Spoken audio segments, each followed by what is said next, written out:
Hoje nós vamos dar sequência à análise da entrevista do Michael Shellenberger, que é aquele jornalista ligado ao Elon Musk do Twitter Files Brasil, para mostrar que ele é muito pior do que apenas um jornalista americano defendendo manifestação nazista em bairro judeu.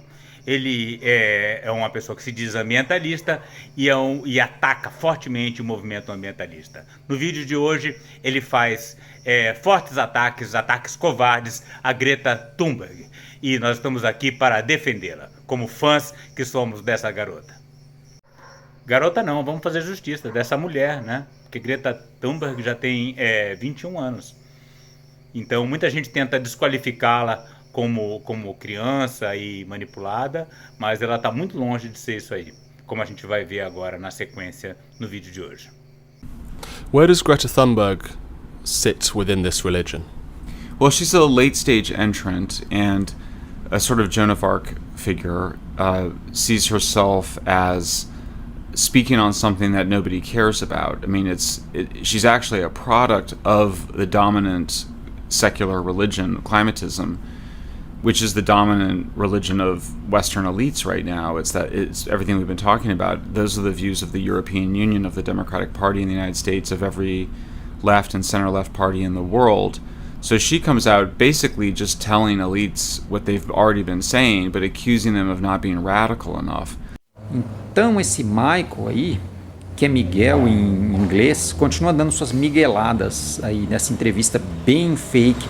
Dá para perceber que é uma entrevista completamente ensaiada, com as perguntas certinhas, ele já se preparou para as respostas, mas ele dá suas migueladas porque ele insiste em ficar repetindo uma mentira várias vezes, no desejo de que talvez ela fique verdade, e distorcendo os fatos, e aqui nesse caso ele está atacando de uma certa maneira até covarde a Greta Thunberg. E aí, nesse ficar insistindo, por exemplo, ele começa insistindo que é uma religião, ele fica falando várias vezes, quem sabe as pessoas aí acabem repetindo por aí também que o ativismo climático é uma religião, e ele fala que a Greta Thunberg apenas fala aquilo que seria um consenso das elites ocidentais. Meu Deus do céu, de onde esse cara tirou isso? De onde esse cara tirou isso? Assim, como um consenso, é o contrário. As elites ocidentais são aquelas que com o seu estilo de vida estão acabando, estão destruindo o planeta, e muitas pessoas estão clamando para que a gente passe a entender novas filosofias de vida baseadas em outros povos, mas não tem nenhum consenso. O que tem é que algumas pessoas, geralmente pessoas realmente de esquerda ou de centro-esquerda, algumas pessoas do Partido Democrata começaram a se preocupar e comentar um pouquinho mais sobre as mudanças climáticas, mas com nenhuma medida realmente efetiva para modificar o estado de coisas. É apenas, por enquanto, uma modificação retórica de atender uma parcela do público que está preocupado com isso. Mas mudança nos rumos políticos não tem nenhuma mudança. Nem na União Europeia, que a gente viu recentemente tomando várias medidas que vão na contramão de você tentar mitigar um pouquinho o efeito das mudanças climáticas. Nos Estados Unidos não tem a menor mudança de rumo pelas elites ocidentais. O que vai acontecer é que se os republicanos vencerem, o que parece bastante provável, a situação vai piorar muito. Mas não que os democratas sejam muito bons nisso. Não, os 4 anos de governo Joe Biden e os outros governos democratas anteriores não fizeram nada de muito especial e não avançaram nenhum milímetro em relação a tomar alguma medida que efetivamente vai mudar o rumo do desastre climático que está se aproximando cada vez mais. So you may recall during her signature moment at the United Nations when she said, "How dare you?" She wasn't addressing climate deniers, she was addressing people that claim to be concerned about climate change. So with Greta Thunberg, you see a sort of infantile extremism that sought. Então, pessoal, nesse ponto do vídeo aqui, a gente percebe uma coisa que vai meio que perpassar quase todo o vídeo, que é uma certa condescendência paternalista para com a Greta Thunberg, que é uma coisa vergonhosa, na verdade, né? Por quê? Primeiro que não é infantil, ela quando começou seu ativismo era uma adolescente, E como adolescente que veio de um país onde tem uma educação de excelente qualidade, ela é uma adolescente muito bem informada, porque ela não pode ter opinião própria, não pode expressar sua opinião e não pode estar preocupada com o futuro, que ela vai viver por mais tempo nesse planeta do que o nosso amigo Miguel e o Miguel Chumbrega. Então ela está preocupada, e está preocupada, esse cara pelo visto está preocupado só com o próprio bolso, de falar o que certas pessoas querem ouvir para ele continuar angariando aí seus seguidores e garantindo provavelmente os seus proventos. Mas ela não, ela está preocupada realmente com o futuro do planeta, como qualquer pessoa que tenha um mínimo de sanidade, de consciência dos fatos, também está preocupada, como nós aqui estamos preocupados nesse canal. Então eu acho vergonhoso ele ficar falando essa coisa sobre o fato da idade dela ser precoce, tratando ela até meio de uma forma infantilizada, paternalista. Isso é extremamente vergonhoso, assim. Ela não só tem direito, como ela está falando algumas coisas, e o fato dela estar falando as coisas incomoda. Talvez por isso que ele tenha se dedicado tanto tempo a atacar essa pessoa. Rogério, excelente, é isso mesmo. Engraçado que tem certas pessoas, supostamente intelectuais brasileiros, que repetem esse padrão, né? Quem? Luiz Felipe Pondé. Com certeza ele viu essa entrevista e adorou. To intensify demands for these extreme measures, I think she's a end stage product, and that the climatism is coming to an end as renewables come into crisis everywhere in the world because of both local community opposition to the land use impacts, as well as the high associated costs of transmission lines, backup storage, and those things are taking the bloom off the rose, and so we now see that renewables are actually awful for the environment. Aí ele fala uma coisa interessante, né? Porque ele fala uma coisa correta, que as energias renováveis, elas são terríveis para o meio ambiente. A gente vê aí os impactos da energia eólica, da energia solar, né? Através da mineração, do lixo produzido. Mas isso não significa que o climatismo chega a um fim ou chega a uma crise, né? Significa que a sociedade de consumo, essa sim, é incompatível com a preservação ambiental. It takes 300 to 600 times more land to produce the same amount of electricity from renewables, solar and wind, as it does from a natural gas or nuclear plant. Nossa, e as coisas que ele fala são tão bizarramente absurdas que é até difícil comentar. Aqui ele faz um duplo twist carpado falando que ela pede medidas extremas. Sim, a gente pede por medidas extremas, porque sem medidas extremas nosso planeta vai para o buraco. E aí fala que as energias renováveis estão em colapso. Não estão em colapso. Apenas nós estamos tomando consciência de que as energias renováveis não são a solução com A maiúsculo. Elas podem fazer parte de um pacote de soluções apenas para a gente adiar o inevitável, que seria uma mudança em toda a nossa estrutura na qual a sociedade está baseada, e que nós precisaríamos, na verdade, parar com a demanda crescente por energia. Mas que as energias renováveis têm os seus problemas, sim, nesse ponto nós concordamos com ele, tem os seus problemas, né? As usinas eólicas tiram pessoas de determinadas localidades, atingem principalmente pássaros e morcegos, as usinas solares de grandes proporções exigem muita extensão de terra, e as usinas hidrelétricas inundam rios, transformando em lagos e alterando completamente o ecossistema. Mas dizer que em relação ao aquecimento global elas são piores do que gás natural, que é o que ele vai defender mais para frente, mas ele tá completamente maluco isso, não tem como. Uma usina eólica, ele fala que precisa de não sei quanto, acho que é 300 a 600 vezes mais terra do que uma usina a gás natural ou uma usina nuclear. Sim, porque o gás natural é extraído debaixo da terra, então ele não precisa de terra nenhuma, precisa só do local da planta da usina. E uma usina eólica precisa de uma extensão de terras, mas em termos de impactos sobre o aquecimento global, as energias renováveis são muito melhores. Elas não são a solução única nem definitiva, muito pelo contrário, mas que são muito melhores do que a indústria que ele está aí por baixo dos panos defendendo. Sim, isso não tem a menor dúvida, né? Qualquer pessoa minimamente bem informada sabe disso. E ele também sabe. E pelo fato dele ficar escondendo isso, que levanta suspeitas do tipo de interesses que ele está por trás. And so you're seeing a real world environmental impacts of renewables that then undermines, it's a contradiction within the climatist discourse, and you start to see an undermining of that political movement. The thing I don't understand about Greta is, why did so many world leaders listen to someone who is so young, almost a child? Eu acho engraçado que esse Stephen Eddington, ele nasceu apenas 3 anos antes da Greta. Ele é de 2000, Greta é de 2003. E aqui nessa reportagem ele se apresenta como um talentoso jovem jornalista. Quer dizer, ele pode ser um talentoso jovem jornalista. Agora a Greta, apenas 3 anos mais jovem, é apenas uma criança. Olha a cara dele aí, olha aí como ele se apresenta. Bicho, isso é uma bichona! What explains that? Ok, aqui cabe um comentário, né? Tanto eu como o Rogério somos fruto dos anos 70, criado nos anos 80 e 90. A gente não quer parecer homofóbico, mas e não tem nada a ver com isso. Mas esse entrevistador, ele é um típico upper class em inglês, cheio de pompa e trejeitos aristocráticos, e é irresistível uma gozação. E a gente nasceu e cresceu fã de Jô Soares e Paulo Silvino, então não tem como fugir disso. Ai meu Deus do céu, ai meu Deus do céu, ai meu Deus do céu, ai meu Deus do céu. Well, we've seen it's a form of narcissism, and so we've seen rising narcissism in the West. I mean, arguably over centuries, but certainly over the last 50 years, we've psychologists have documented that there's more narcissism, and it was intensified by social media. So Greta Thunberg was a way for elites to actually feel good about themselves. Então a Greta Thunberg é uma forma para que as elites se sintam bem em relação a elas mesmas, né? Ela tem que ser um instrumento das elites, ela não pode ser uma pessoa com ideias próprias, né? Porque afinal ela é mulher, ela é jovem, né? E ela critica a sociedade de consumo capitalista, então ela só pode ser manipulada mesmo.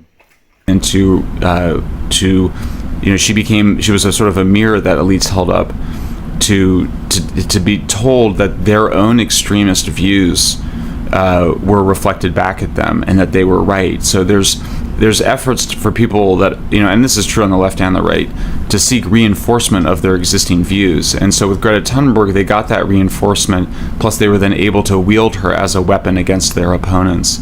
And it was a powerful weapon because people are reluctant to criticize a child, and so you're able to have all the venom coming that's inherent to the climatist discourse.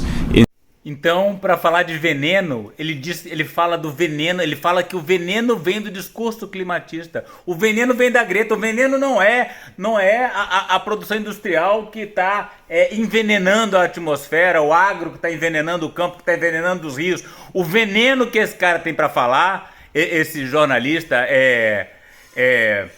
que foi tão louvado pela nossa extrema-direita, né? Veio falar aqui no Congresso, defendeu nazista e o caramba, e voltou para os Estados Unidos como se estivesse fugindo, assim, falando, consegui chegar bem, consegui escapar das garras do governo brasileiro. O veneno de quem esse sujeito fala é o veneno da Greta. Inside of a child.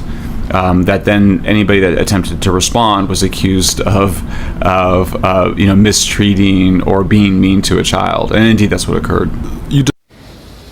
Nossa, esse cara é demais, esse cara é muito fraco. Eu acho que o pessoal dos negacionistas climáticos ou os ativistas anti-mudanças ambientais podiam escolher umas pessoas melhores, mais coerentes para falar, porque ele, de novo, já tínhamos visto isso no vídeo que nós analisamos ontem, faz uma salada russa, mistura alhos com bugalhos e aí, de novo, menosprezar várias vezes, chamando ela de criança, né, desprezando a inteligência, a capacidade de articulação e o confronto que ela faz. Então ele menospreza, ele trata ela de uma forma paternalista e depois mistura uma psicologia de boteco, que ele já tinha trazido isso em outros vídeos, com essa coisa do narcisismo.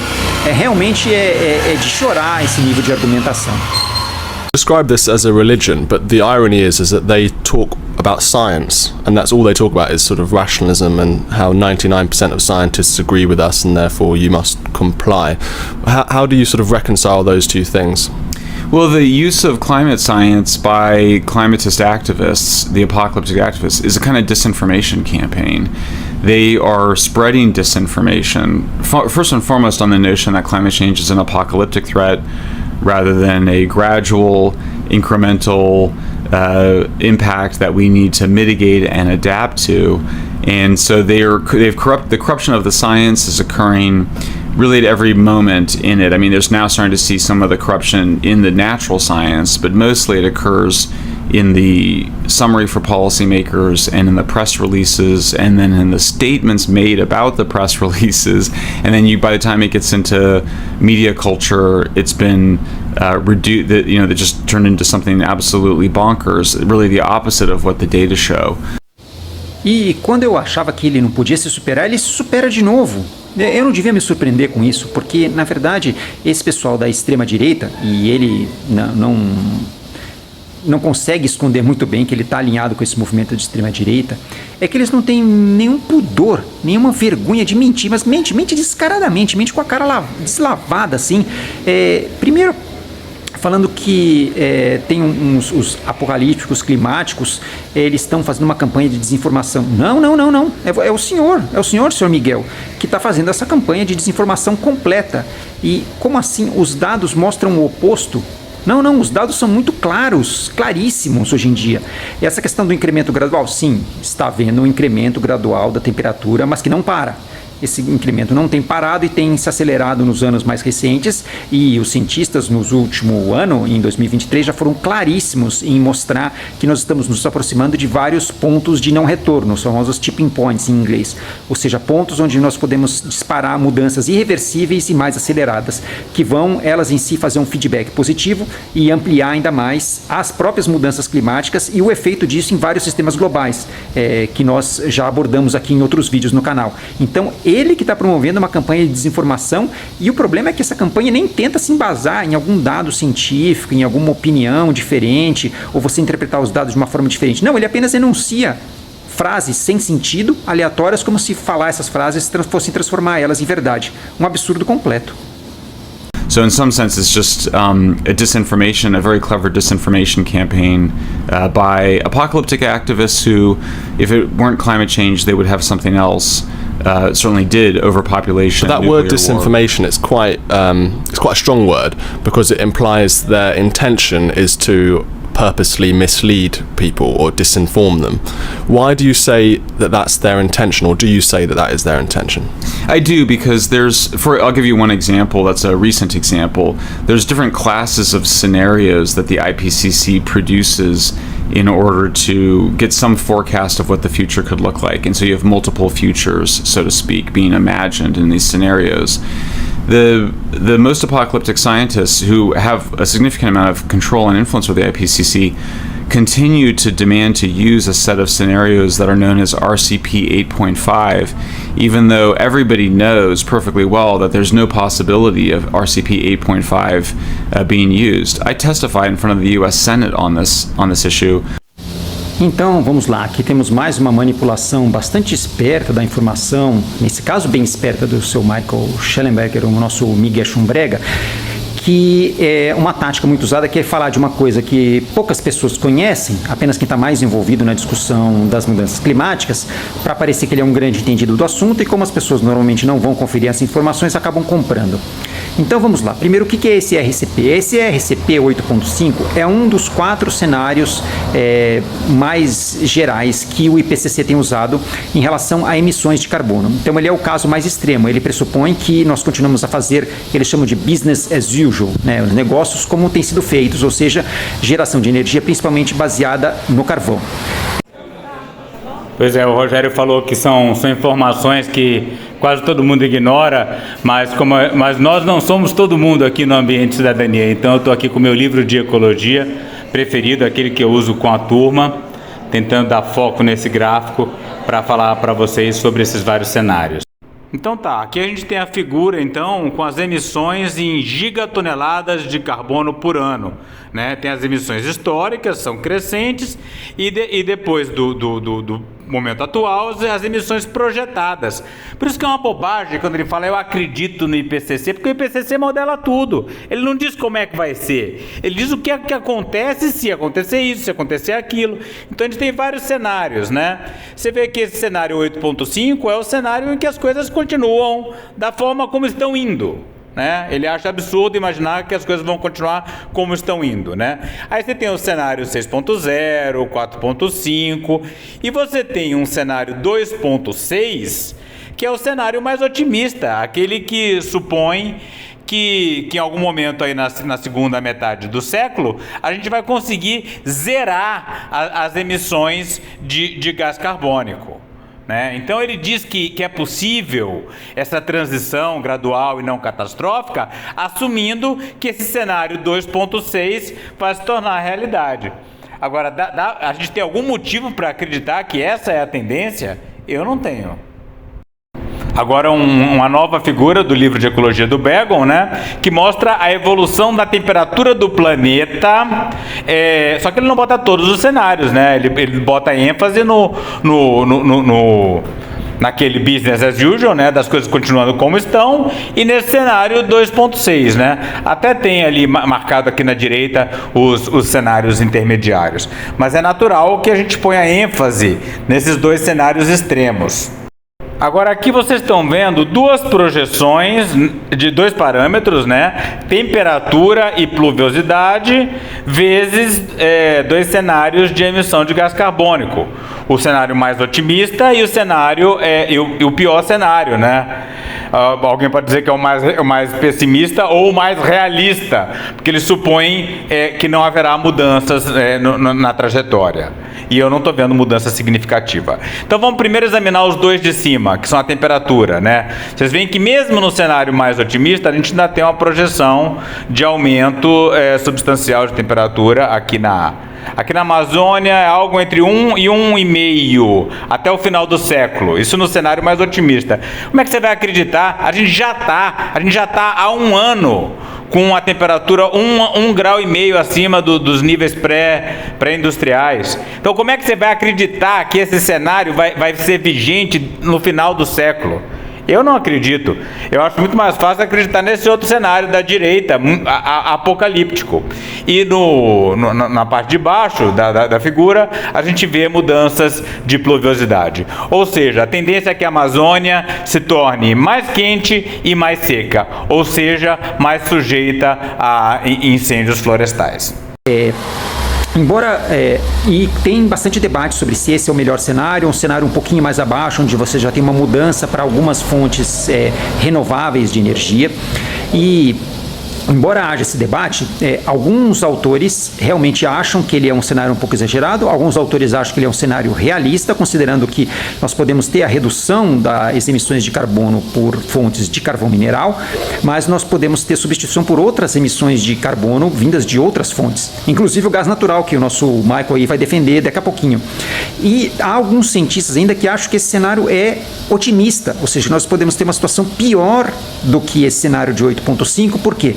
Com o aquecimento a partir de um certo nível, nós podemos começar a liberar algumas fontes de carbono de outros locais, principalmente o permafrost, o solo permanentemente congelado das regiões ali do Canadá, Rússia, das regiões de tundra, que contém uma grande quantidade de metano, as emissões de metano a partir das florestas tropicais e também a emissão de gases de efeito estufa a partir do aquecimento e da mudança do pH dos oceanos. Então essas fontes poderiam essas são alguns dos pontos de não retorno. Então, a partir de um certo aquecimento do planeta e das águas, nós podemos ter efeitos de feedback positivos, ou seja, efeitos que vão aumentar a emissão de gases de efeito estufa e talvez tornar esse efeito maior do que 8.5. Então, nessa área ambiental, nós costumamos usar uma coisa que chama-se princípio da precaução, que é o seguinte: quando a possibilidade de efeito negativo ou de dano é muito grande, nós devemos considerar a incerteza científica como uma certeza para não pagar para ver. O que o senhor Michael Schellenberg está fazendo vamos pagar para ver, vamos continuar emitindo, porque substituir o gás natural, que ele acha que o gás natural é melhor que o carvão, realmente é um pouco melhor, mas é melhor do que as fontes renováveis e que vai estar tudo tranquilo, não vai ter um aquecimento tão grande, vamos mitigar e vai ter um crescimento só por volta de 2 graus e pouco, mas nós não sabemos todos esses efeitos de feedback e temos razões suficientes para suspeitar que podemos ter efeitos talvez até maiores do que 8.5. Então a cautela, a precaução nos diz, nós devemos tomar sim muito cuidado com isso, e porque os riscos são extremamente altos e as possíveis consequências são catastróficas.